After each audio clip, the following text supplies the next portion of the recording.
हरिओम। आप सभी का आपके अपने इस यूट्यूब चैनल पर हार्दिक स्वागत है, हार्दिक अभिनंदन है। दर्शकों, आज वास्तु दोष के बारे में बताएंगे और वास्तु के अनुसार मकान को किस प्रकार से बनाएं, और यदि आपका मकान वास्तु के अनुसार नहीं है तो ऐसे में क्या लक्षण दिखाई देते हैं, और यदि आपका मकान वास्तु के अनुसार नहीं है तो उसमें क्या क्या कठिनाइयाँ आती हैं, क्या क्या परेशानियाँ आती हैं, संपूर्ण जानकारी वास्तु के बारे में करेंगे।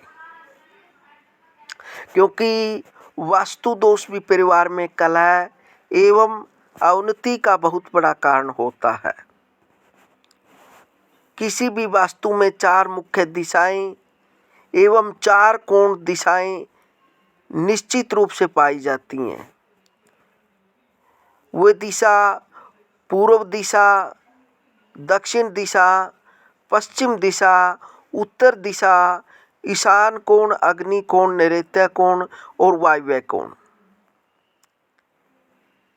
ईशान कोण, यह कोण वास्तु में इष्ट देवता का स्थान होता है।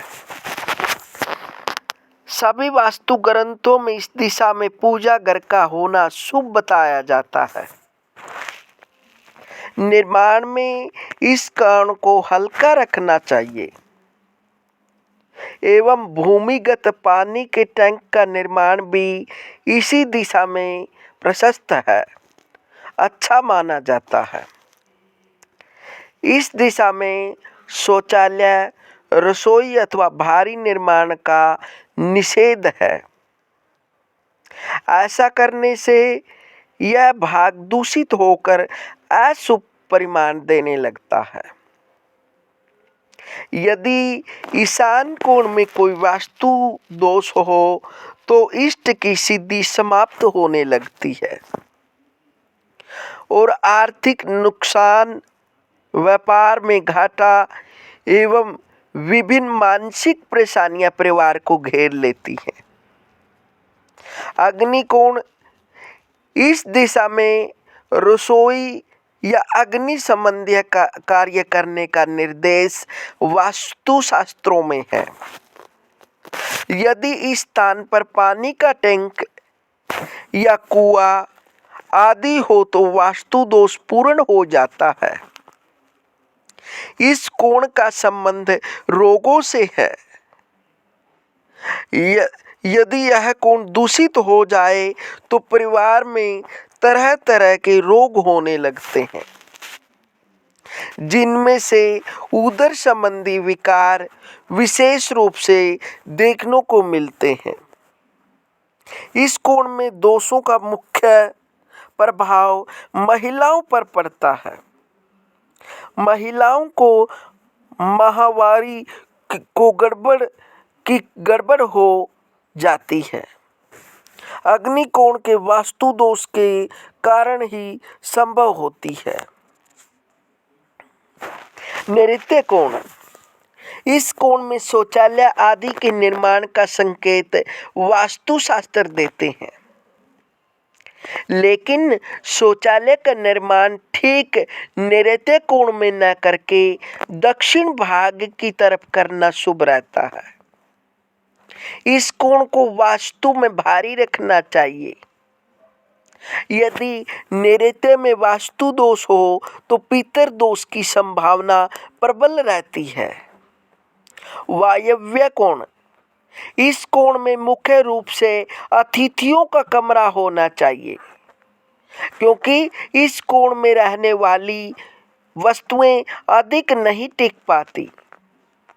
यदि घर में कुंवारी लड़की हो और उसका विवाह न हो रहा हो तो उसे भी वायव्य कोण के कमरे में रहना चाहिए। ऐसा करने से उसका विवाह शीघ्र होता है। यदि इस कोण में कोई वास्तु दोष हो तो हड्डियों के रोग विशेष रूप से होते हैं एवं मानसिक उन्माद भी पाया जाता है। पूर्व दिशा, इस दिशा में वास्तु निर्माण सदैव नीचा रखना चाहिए एवं पूर्व दिशा को यथासंभव खुला रखना चाहिए, जिससे प्रातःकाल की सूर्य रश्मियों के घर के भीतर आने से हानिकारक कीटाणुओं का नाश हो सके। दक्षिण दिशा, वास्तु का दक्षिण भाग सदैव भारी व ऊंचा रखना चाहिए। घर में स्टोर एवं भारी अलमारियां एवं कोई भारी मशीन आदि को इसी कोण में रखना चाहिए। यदि वास्तु का दक्षिण भाग दोषपूर्ण हो तो परिवार में प्रेत बाधा होने की संभावना रहती है। पश्चिम दिशा, पश्चिम दिशा का वास्तु सदैव पूर्व दिशा के वास्तु से ऊंचा रखना चाहिए। पश्चिम दिशा में सामान्यतः स्थान, घर, अध्ययन कक्ष आदि का निर्माण शुभ होता है। ओवरहेड टैंक भी इसी दिशा में रखना शुभ होता है। उत्तर दिशा, उत्तर दिशा में निर्माण सदैव दक्षिण से नीचा रखना चाहिए।